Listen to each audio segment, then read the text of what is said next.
지난 10월 저희들은 어른스러움에 대해서 질문을 나누었습니다. 과연 어떤 그리스도인이 어른스러운 그리스도인인가?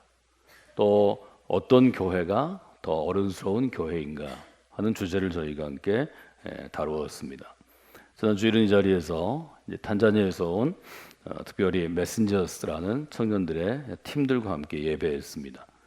첫 번째 공연 저기 10시 45분 예배 드리고 또 10시 반 예배 사이에 한 25분쯤 되는 시간에 제가 팀들을 환영하고 또 격려하고 선물을 전달하고 교제하는 시간이 있었습니다. 제가 아주 감사하게 생각하는 것은 이 팀을 이루는 청년들이 탄자니아 아프리카의 청년들이 새벽에 일어나서 서울에서 대전까지 이동했고 또 저희 교회 함께 예배하고 후원을 마친 다음에 또 부천으로 이동해야 되는 이동거리가 긴 시간임에도 불구하고 아주 유쾌하고 또 에너지가 넘치고 또 열심히 있어서 우리 모두에게 큰 기쁨이 되었다는 것입니다. 그래서 그 팀을 만나서 우리가 나눈 말씀의 제목처럼 만나서 참 힘이 났다 하는 이야기들을 함께 나눌 수 있었습니다. 지난주에 저희는 사람을 두 그룹으로 나누었습니다. 어떤 일로 만나면 좀 힘이 나는 사람이 있고 그 사람을 만나고 들으면 힘이 빠지는 사람이 있습니다. 하루에도 여러 명과 또 사소한 일이 아니고 중요한 일을 가지고 이야기를 하거나 논의를 하거나 결정하는 그런 일을 하게 되면 힘이 날 때가 있고 힘이 빠질 때가 있습니다. 그래서 여러분은 어떤 유형의 그리스도인인지를 한번 돌아보도록 말씀을 드렸습니다. 할 수 있으면 그를 만나면 힘이 난다라는 고백을 듣는 분들이 되시기를 원합니다. 또 그런 인생을 살아가시기를 원합니다. 지난주 혹시 여러분을 만나서 힘이 빠진 사람이 있다면 이번 주에는 그를 만나서 힘을 공급하는 역사가 있기를 원합니다. 어떤 사람을 만나면 힘이 나나요? 어떤 사람을 만났을 때 그가 가지고 있는 열정과 열심과 하늘의 능력으로 우리가 힘을 얻나요? 두 가지를 생각해 봤죠. 첫째는 그가 지니고 있는 태도입니다. 이 태도는 무슨 일을 대하는 일종의 자세입니다. 우리 태도란 말을 쓰기도 하고 자세란 말을 혼용해서 쓰기도 하는데 오늘은 우리가 태도라는 말로 쓰여지도록 하겠습니다. 태도는 밖으로 보이는 것입니다. 상대방이 나를 대할 때 그 사람을 향한 태도가 있습니다. 우리가 흔히 쓰는 말 중에 예의 바르다, 정중하다, 나를 존중한다. 이것은 사람을 향한 태도입니다. 다른 사람을 대한 태도뿐만 아니라 자기 자신에게 주어진 일에 대한 태도도 중요합니다. 자기에게 주어진 일을 성실하고 기쁨으로 감당하는 사람이 있고 자기에게 주어진 일을 불평과 원망 가운데 아주 대충 처리하는 사람도 있습니다. 자기 일을 성실하게 감당하고 감사하는 마음으로 그 일을 할 때 우리가 사실은 힘과 에너지를 얻습니다. 지난주에 한 외국에 출장을 간 직장인의 이야기를 통해서 해드렸습니다. 태도만큼 중요한 게 마음입니다. 이 태도와 마음은 겉과 속, 껍데기와 알맹이 같아서 사실은 분리할 수 없는 것입니다. 어떤 태도를 갖게 된다면 그 태도에 영향을 주는 마음이 있는 것입니다. 마음은 보이지 않는 우리의 존재, 우리의 삶을 형성하는 중심이 됩니다. 성경에서는 영과 혼이라, 우리가 그래서 영혼이라 이렇게 부르는데요. 예레미야 선지자가 얘기한 것처럼 만물의 중심된 것은 그의 마음입니다. 태도는 마음의 영향을 받기 때문에 마음이 중요합니다. 탄자니아 메신저스 팀을 인수하신 선교사님께서 연배가 있으셔서 저보다 나이가 좀 더 있으셨는데요. 그분이 공연을 끝내고 이동하기 전에 저와 짧게 만나고 또 제가 기도해 드릴 때 이렇게 고백했습니다. 목사님, 제가 많은 교회를 방문했는데 이렇게 세심한 곳까지 잘 준비된 교회를 제가 처음 봤습니다. 제가 큰 힘을 얻고 갑니다. 저한테 그렇게 얘기를 하세요. 제가 목사님을 위해서 또 우리 성광교회를 위해서 늘 기억하고 기도할 수 있겠습니다. 너무 기쁘게 그렇게 교제를 와줬습니다. 이분이 얘기하시는 것은 이분들이 도착했을 때 혹은 도착하기 전에 저희들이 공연을 준비하면서 커뮤니케이션한 과정, 또 도착해서 팀이 쓰는 대기실, 또 내려와서 우리 강단 뒤에 무대 뒤에 공연 대기실, 또 같이 교제하는 것, 또 선물을 준비한 것, 또 이들을 안내하는 담당 사역자들이, 목사님과 전사님들이 정중하고 예의 바르게 팀을 섬기는 것, 이 모든 것을 통해서 큰 힘을 얻고 간다고 그렇게 고백했습니다. 사실은 그리스도인 관계에서 이런 서로가 서로에게 힘이 되는 것이 정상이죠. 또 이런 관계들을 저희들이 갖게 되는 것이 믿음의 사람들과 교회, 믿음의 공동체가 행하는 일이죠. 여러분들이 그런 삶을 이루시고 우리 교회가 그런 역할을 감당하도록 여러분들이 노력하시고 수고하시고 헌신하는 분들이 되시기를 원합니다. 저에게 손님들이 자주 옵니다. 저와 가깝게 교제하는 분들이 대전 지역을 들리면 꼭 들려서 함께 교제하거나 또 식사하거나 또 시간들을 갖고 갑니다. 그때마다 성공교회가 참 다르다. 잘 준비되어 있고 훈련되어 있고 내가 섬김을 받는 것이 무엇인지를 아주 분명하게 알겠다. 이런 아주 분명한 고백들을 듣게 됩니다. 그 이유는 무엇인가요? 바울과 디모데에서 볼 수 있는 것처럼 우리의 신앙이 밖으로 드러날 때는 다른 사람을 대하는 태도에서, 내게 주어진 일을 대하는 태도에서, 다른 사람을 대하는 마음에서, 내게 주어진 일들, 사역을 대하는 마음에서 드러나기 때문입니다. 만남의 힘이 되는 사람에게는 신앙의 요소를 배제할 때 아주 분명한 요소가 있습니다. 사람을 대하는 태도, 일을 대하는 태도, 자기 자신을 대하는 태도, 그리고 마음가짐이 바르고 반듯하고 믿을만하고 신뢰할 만하고 본받을 만합니다. 존중해서 기억할 만합니다. 그리스도에게는 신앙의 요소가 더해져야 되겠죠. 하나님을 향한 태도, 그리스도를 향한 태도, 교회를 향한 태도, 동료, 성도, 그리스도인을 향한 태도, 목회자와 혹은 교회 리더들을 향한 태도, 이 태도와 마음이 우리에게 아주 중요한 요소로 작용합니다. 이 한 주간 새벽에 저희들이 집중해서 하나님께 기도하고 말씀의 은혜를 구하는 시간을 통하여 또 이어지는 저녁에 말씀 집회를 통하여 김학중 목사님을 강사로 함께하는 이 집회 시간을 통해서 여러분의 태도를 다시 점검하고 세우는 시간이 되시기를 원합니다. 여러분의 마음을 우리가 9월달 내내 마음의 정원을 가꾸는 일에 대해서 5번에 걸쳐서 함께 말씀을 나누었는데, 마음을 다시 세우는, 마음의 정원을 가꾸어가는 그런 귀한 역사가 여러분 가운데 있기를 주님의 이름으로 부탁을 드립니다. 바울과 디모데는 어떤 관계였기에 서로 생각하기만 해도 힘이 나는 관계가 됐나요? 디모데후서 1장을 보면 3절에 이렇게 기록합니다. 내가 밤낮 간구하는 가운데 쉬지 않고 너를 생각하여. 쉬지 않고 생각하는 관계였다는 것입니다. 여기 쉬지 않고라는 헬라어는 문자적으로는 부족함이 없다 이런 의미인데, 시간의 영역에서 해석하면 무슨 일을 할 때 중단하지 않고 계속하는 것입니다. 그 관계가 계속해서 이어졌다는 것이고, 계속해서 깊어졌다는 것이고, 계속해서 발전되었다는 것입니다. 두 사람의 관계가 이렇게 중단되지 않고 계속되고 더 좋은 열매들을 맺게 되는 것을 우리는 친밀함이라고 부릅니다. 친밀한 관계라는 것입니다. 바울이 가지고 있는 영적인 리더십, 말하자면 그리스도인으로서의 크리스천 리더십 혹은 스피리추얼 리더십이라는 부분에서 특징적인 요소를 제가 5급으로 나누어서 여러분에게 때가 있을 때마다 또 때가 없을 때에도 계속해서 강조해 드립니다. 너무 중요한 것이기 때문입니다.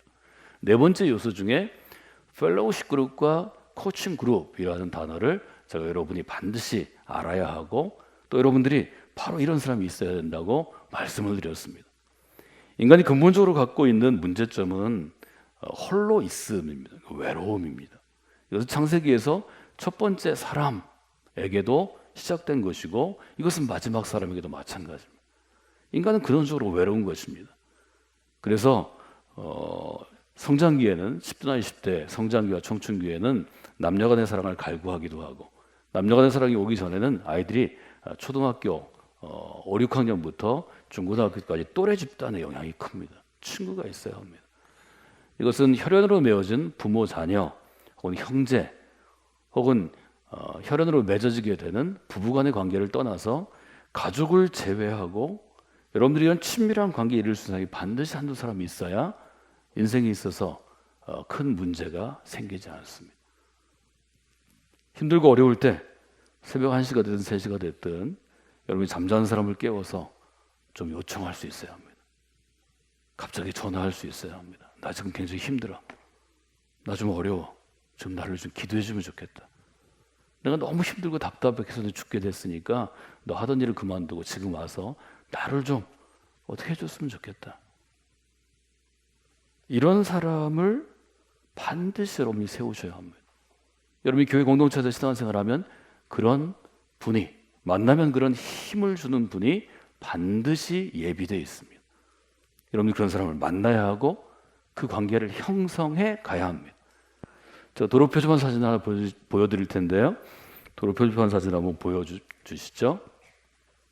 도로 표지판에 저런 표지판이 있습니다. 뭐 하는 거죠? 공사 중입니다.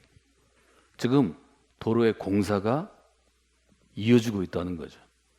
한 사람과 한 사람의 관계가 바울과 디모데처럼 이런 친밀한 관계를 형성하는 것은 공사를 하는 것과 마찬가지입니다. 한 번에 되는 게 아니고요. 한 달에 되는 게 아닙니다. 아주 오랜 기간 동안에 도로, 새로운 길을 내듯이 공사를 해야 된다는 거죠. 지난주에 제가 이 관계 능력에도 지수, IQ처럼 EQ처럼 지수로 표현할 수 있다고 말씀을 드렸습니다. 데니얼 스톤이라는 사람이 관계 능력을 잘 하는 유능한 요소 중에 하나가 조율 능력이라 하는 말을 제가 해드렸습니다. 관계는 공사 중인 것입니다. 바울은 디모데와의 관계를 형성하고 유지하고 또 그 관계를 더 향상시키기 위해서 어떤 공사를 하고 있나요? 3절은 이렇게 되어 있죠. 내가 밤낮으로 간구하는 가운데. 바울이 쓴 공사의 일종의 내용은, 공사의 도구는 밤낮으로 간구하는 것이었습니다. 이것이 그리스도인이 또 한 사람의 그리스도인과 친밀한 관계를 형성하는 핵심 요소입니다. 열쇠가 됩니다. 비밀의 열쇠가 된다는 거죠. 밤낮으로 간구했다는 거죠. 여러분에게 누군가 만나면 힘이 되는 사람이 필요하시죠? 만날 때마다 영적인 에너지를 주고 마음의 에너지를 주고 삶의 에너지를 주는 그리스도인 친구가 필요하시죠? 밤낮으로 기도하는 누군가를 만드셔야 합니다. 밤낮으로는 한자로 우리가 주야로라고 얘기합니다. 이것은 물리적인 시간으로 24시간이라는 단순한 의미가 아닙니다. 저희 성서대학에서 여러분에게 말씀이 말을 걸어올 때까지 성경을 대하는 자세, 태도에 대해서 제가 3 단어로 말씀드렸습니다. 쉼 없이, 중단하지 않는 것입니다. 계속해서 하루에 끝나는 게 아닙니다. 1년에 끝나는 게 아닙니다. 언제까지요? 끝까지. 주님이 나를 부르시는 그날까지. 쉼 없이 계속해서 끝까지 하는 것이 성서대학에서 성경이 말을 걸어올 때까지 유지해야 하는 묵상하는 그리스도인의 태도라고 제가 말씀을 드렸습니다. 비슷한 얘기 같지만 의미가 다 다릅니다. 쉼 없이는 매일 규칙적으로 한다는 것입니다. 여러분, 신앙생활은 규칙적으로 해야 합니다. 계속해서 한다는 것은 한 달쯤 열심을 내는 게 아닙니다. 우리 작심삼일이라는 말이 있는데 사흘은 열심을 낼 수 있습니다. 그럼 사흘이 가기 전에 또 결심해야 합니다. 또 사흘을 해야 합니다. 이것이 1년, 2년, 3년, 10년 평생토록 계속해야 하는 삶의 태도와 자세가 되어야 합니다. 언제까지요? 끝까지. 주님 오시는 그날까지. 혹은 내가 먼저 주님 품 안에 가서 주님 기다리시는 그 문 앞에 설 때까지. 그것이 신앙생활의 굉장히 중요한 요소입니다. 제가 3가지를 기록하게 된 것은 바울이 로마에 있는 교인들에게 어떻게 우리가 그리스도의 보혈의 은총이 가득한 십자가 복음을 삶에서 실천할 수 있겠는가 하는 부분이 로마서 12장 이하입니다. 12장 27절에 이르러서 바울은 이렇게 얘기합니다. 부지런해야 합니다. 게으르지 말아야 합니다. 열심을 품어야 합니다. 이 태도로, 이 자세로 그리스도를 섬기는 사람이 되십시오. 여러분, 이 3가지를 놓고 여러분을 돌아보시면 좋겠습니다. 여러분은 그리스도를 섬기는데 부지런한 사람들입니까? 여러분은 그리스도를 섬기는데 게으르지 않게 지금 섬기고 있습니까? 여러분은 좀 열심을 품고 그리스도를 섬기고 있습니까? 영적으로 도전을 받고 영적으로 각성해야 하는 이러한 집중해서 우리가 새벽에 기도회를 하거나 또 이 집회와 같은 그런 때에는 이것들을 돌아보는 것입니다. 내 신앙의 태도, 내 신앙의 자세, 내 신앙의 마음가짐을 다시 돌아보는 것입니다. 여러분이 귀한 시간이 되기를 원합니다. 여러분이 반드시 귀한 시간으로 선용하셔야 합니다. 여러분 기도 제목의 카드를 받으셨습니다. 디자이너는 다혜 자매가 아주 세련되게 디자인을 해주었는데요. 이것은 여러분이 엽서로 쓰라고 드리는 것이 아닙니다. 이 세련된 디자인 안에 세련된 기도의 제목이 적혀야 합니다. 여러분 기도의 제목이 변화되지 않는 것은 내 신앙의 수준이 변화되지 않는 것입니다. 이 기도의 제목은 구체적이어야 하고 단순해야 하고 또 갈망하는 간절함이 있어야 합니다. 기도의 제목을 적는데 쉽게 이렇게 적을 수 있습니다. 세계 평화를 위해 기도합니다. 지구의 환경을 위해 기도합니다. 인류의 발전을 위해 기도합니다. 여러분 좋은 것이지만 그것은 기도의 제목이 아닙니다. 그것은 여러분과 먼 것일 수 있습니다. 세계 평화 중에 여러분의 평화를 구하십시오. 세상을 구하기 전에 여러분 자신을 구할 줄 알아야 합니다. 세상을 구하기 전에 교회 공동체를 구할 줄 알아야 합니다. 여러분 그 마음을 가지고 여러분이 신앙생활을 하지 아니하면 반드시 어려움에 처하게 됩니다. 이 점을 여러분들이 아주 분명히 보셔야 합니다. 특별히 3절에 보면 이어지는 후반절에 이런 표현이 있죠. 내가 밤낮 간구하는 가운데 쉬지 않고 너를 생각하며 청결한 양심으로 조상적부터 섬겨오는 하나님께 감사하고. 이 부분을 여러분들이 한번 돌아보시면서 두 번째 요소를 한번 돌아보시면 좋을 것 같습니다. 하나님께 감사하는 이 성도의 태도는 아무리 강조해도 지나침이 없는 자세입니다. 일본의 기업가로 사회적인 존경을 받는 중에 마스시타 고노스케라는 인물이 있습니다. 마스다 전기를 창업해서 일본 경제와 세계 경제에 굉장히 영향을 줬는데요. 여러분이 잘 아시는 파나소닉이라는 상표 여러분들이 기억하실 수 있습니다.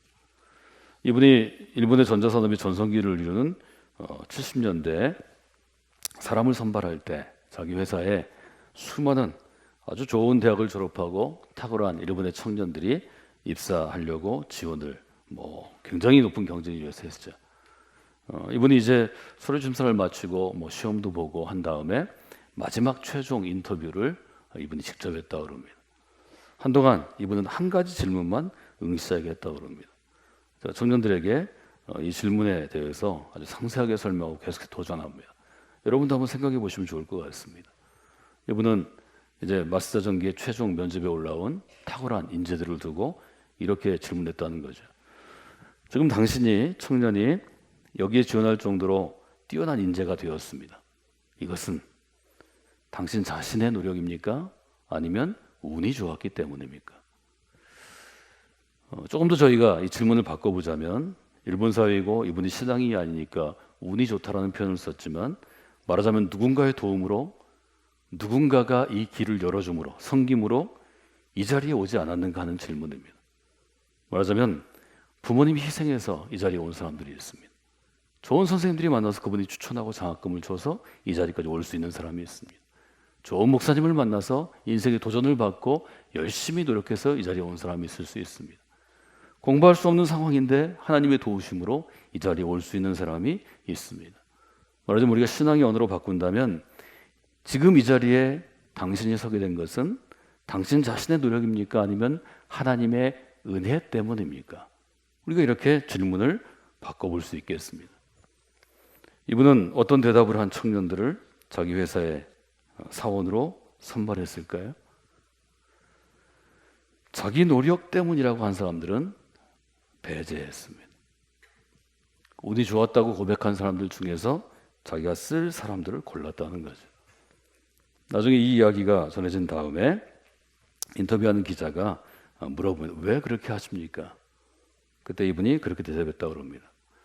자기 노력으로 여기까지 오게 되었다고 대답한 청년들은 언제나 일을 할 때 내 노력이 정당한 대우를 받지 못했다고 생각하는 경향이 있는 것을 제가 제 인생의 경험을 통해서 배우게 되었습니다. 이분들은 기쁜 마음으로 일하기보다 섭섭한 마음으로 일합니다. 내가 이렇게 노력하는데 상사가 평가를 잘못하는구나. 내가 이렇게 유능한 사람인데 이런 하찮은 사람하고 같이 일을 해야 되나. 내가 이렇게 유능한 사람인데 이런 정도의 일을 나한테 맡겨야 되나.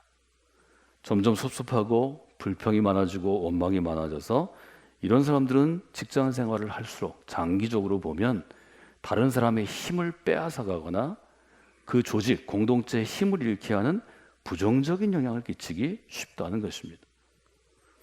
저는 이런 사람의 특징을 우리 신앙의 용어로 자기중심적인 인간이다 이렇게 정의합니다. 모든 사람은 자기중심적입니다. 지금 저기부터 여기까지 오게 된 것이 내 노력 때문이라고 생각합니다. 내가 잘해서 여기까지 왔다고 생각합니다. 나의 재능 때문이라고 생각합니다. 실제로 그럴까요? 어느 누구의 도움도 받지 않고 여러분이 이 자리까지 올 수 있었을까요? 똑같이 노력했어도 여러분보다 더 많이 노력했어도 기회를 받지 못한 사람이 더 많지 않은가요? 그것을 생각할 수 있는 인생이 장기적으로 보면 다른 사람에게 힘을 주고 유익을 줄 수 있다는 거죠. 반대편이죠. 운이 좋았다고 생각한 사람은 기본적으로 이런 생각이 있다는 것입니다. 내가 지금 이 자리에 오게 된 건, 내가 성공한 것은 나의 힘만으로 된 것이 아닙니다. 부모님들이 나를 위해 희생하셨습니다. 자기들이 하고 싶은 것 하지 못하고 10년, 20년 동안 나를 가르치느라고 희생하셨습니다. 내가 좋은 선생님을 만났습니다.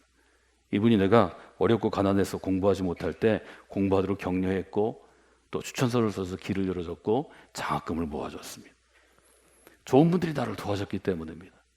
내가 포기하고 싶을 때, 넘어졌을 때, 문제에 있을 때 좋은 분들이 나를 도와주셨습니다. 이런 사람들은 자기 인생에 어려움이 있거나 회사에 어려움이 있거나 문제에 부딪혔을 때 그 문제를 좀 더 침착하고 긍정적으로 해결해 나가려는 경향이 있다는 거죠. 다른 사람과 같이 일할 때 일하는 사람의 가치를 존중하고 재능을 존중하고 또 재능이 없어도 평범한 가운데 이끌어내려는 노력을 한다는 거죠. 고객들을 대할 때도 정중한 태도로 진심으로 대해서 고객들에게 인기가 좋은 직원이 된다는 거죠. 이것이 장기적으로 유익을 주는 일꾼이 된다는 것입니다. 여러분 어릴 때는 젊을 때는 혼자 일하는 것 같습니다. 그러나 모든 일은 함께 일하는 것입니다. 탁월한 리더에게 가장 중요한 것은 관계 능력입니다. 이것이 제일 큰 영향을 줍니다. 한국은 혼자 공부하고 혼자 시험 봐서 혼자 자격증을 취득하고 혼자 유학 갔다 오고 혼자 유능한 사람들을 중시하는 경향이 있습니다. 다른 사람하고 함께 잘 일하지 못하는 사람을 뽑아다가 수천 명, 수만 명, 수십만 명, 수백만 명이 영향을 주는 자리에 그땅 갖다 놓는 경우도 있습니다. 저는 이것이 우리 사회의 폐인이라고 생각합니다. 그렇지 않습니다. 공부 잘하고 자기 아는 얘기해서 다른 사람과 팀을 이끌어 갈 수 없습니다. 팀을 만드는 능력, 팀 빌딩 어빌리티라고 부릅니다. 팀을 이끌어가는 능력, 팀 리딩 어빌리티가 있어야 합니다. 이것은 리더십에서 굉장히 중요한 것인데 우리는 그것이 시험을 통해서, 자격을 통해서, 과정을 통해서 혹은 그가 쓴 책을 통해서 주어진다고 봅니다. 혼자 하는 것은 많은 사람을 이끌어가기 어렵습니다. 여러분 그리스도의 관점에서 이것을 보면 어떻게 될까요? 여러분이 그리스도를 혼자 잘 믿으실 수 있습니다. 교회도 혼자 잘 다닐 수 있습니다. 그런데 여러분의 마음속에 이 모든 것이 나의 신앙적인 노력으로 말미암았다고 생각하면 그것은 고치셔야 합니다. 그것은 옳지 않습니다. 바울은 예수 그리스도를 다메섹 사건을 통해 만나기 전에는 아마 그런 사람일지 모르겠습니다. 그는 뛰어난 재능이 있는 사람입니다. 그는 부모의 후원 가운데 탁월한 그리스 철학과 랍비 학교에 공부를 했습니다. 그는 열심으로도 뛰어난 사람이었습니다. 그러나 그가 예수 그리스도를 만나고 다메섹에서 무릎을 꿇고 홀로 골방에 처박혀서 자기의 삶을 돌아본 다음에 안디옥 교회에 초청을 받고 그가 부목사로 시작해서 그리스도인들과 함께 일하면서 결국 그는 고백합니다. 지금의 내가 여기 있게 된 것은 오직 하나님의 은혜입니다. 저는 죄인들 중에서 죄인 중에 보스가 될 수밖에 없습니다. 저는 착한 사람이 아닙니다. 저는 선한 사람이 아닙니다. 저는 그리스도의 일을 감당할 만한 능력과 수준이 있는 사람이 아닙니다. 여러분, 이것은 매우 중요합니다. 신앙의 핵심은 어떤 것인가요? 신앙의 핵심은 나 중심으로, 자기 중심으로 살아가던 사람이 하나님 중심으로 변화되는 데 있습니다. 이것이 우리가 지금 고백하고 우리가 믿고 있는 예수 그리스도를 따르는 신앙의 핵심입니다. 그리스도의 제자도의 핵심은 어떤 것인가요? 예수님이 복음서에서 계속해서 제자들이 강조하는 것처럼 자기를 부인하는 것입니다. 자기에게 주어진 십자가를 지는 것입니다. 그리고 그리스도의 뒤를 따라가는 것입니다.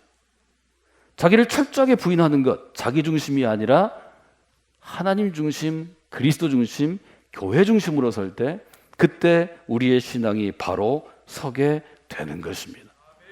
이번 주와 다음 주에 여러분들이 자기 중심의 삶을 벗어버리고 하나님 중심으로 돌아서는, 전환하는 귀한 터닝 포인트가 오기를 원합니다. 이것은 매우 중요한 것입니다.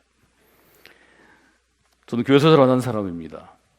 교회에서 자라난 사람들 중에 열심히 공부하고 또 좋은 재능을 하나님이 주셔서 좋은 학교를 간 친구들이 비교적 많이 있습니다. 10대와 20대 때 이 친구들과 얘기할 때, 저희들이 교회 안에서 얘기할 때 이런 친구들이 있었습니다. 나는 참 똑똑해. 난 유능해. 하나님이 만약에 나를 쓰시지 않는다면 그건 하나님 손해야. 그건 교회 손해야. 그 이야기는 저로 하여금 수많은 시간들을 고민하게 했습니다. 과연 그럴까요? 그때 그렇게 자신 있게 자기 인생을 설계하고 내가 한국 사회에서 출세하고 성공해서 나이 어릴 때 더 많은 것들을 소유하고 더 많은 사람들을 부릴 수 있다고 생각한 사람이 교회 안에서도 지금 제 친구들이 이제 50대 후반인데요, 정말 하나님께서 인정하시고 교회를 이끄는 리더들이 존중하고 본받을 만한 그런 좋은 그리스도인이 됐을까요? 자신의 유능함으로 교회를 바꿀 수 있을까요? 자신의 노력으로 교회를 평화로운 공동체를 세울 수 있을까요? 오히려 나의 똑똑함과 유능함과 성취와 성공이 교회를 갈등과 다툼과 어려움으로 밀고 들어가지는 않을까요? 여러분, 어떤 것이 하나님께서 기뻐하시는 인생일까요? 바울은 디모데를 향해 이렇게 얘기합니다.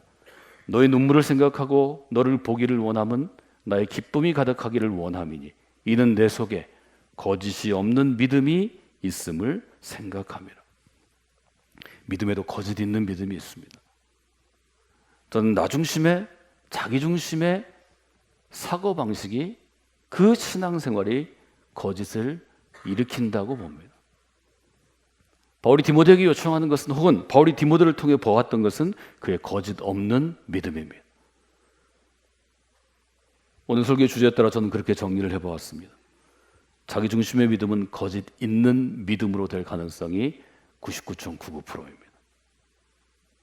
하나님 중심으로, 그리스도 중심으로 살려고 노력해야 거짓 없는 믿음 위에 세워지는 것입니다. 여러분, 신앙의 도전, 신앙의 때, 하나님의 때는 바로 이런 때입니다. 자기 중심, 나 중심의 신앙이 하나님 중심으로, 그리스도 중심으로 변화되는 것입니다. 거짓 있는 믿음이 거짓 없는 믿음으로 변화되는 것입니다. 이 한 주간, 또 이어지는 집회, 이 두 주간 여러분에게 이런 신앙의 터닝 포인트가 있기를 원합니다. 하나님 앞에 서십시오. 하나님의 말씀을 갈망하며 나아가십시오. 집중하십시오. 반드시 여러분이 대가 치르셔야 합니다. 시간을 드려야 합니다. 여러분에게 귀한 것을 드려야 합니다. 여러분의 마음을 드려야 합니다. 그때 하나님께서 여러분의 마음의 주심, 영혼의 주심 가운데 역사해 주실 것입니다. 그 역사를 기대하며 하나님께 나간 여러분이 되시기를 주님의 이름으로 부탁을 드립니다.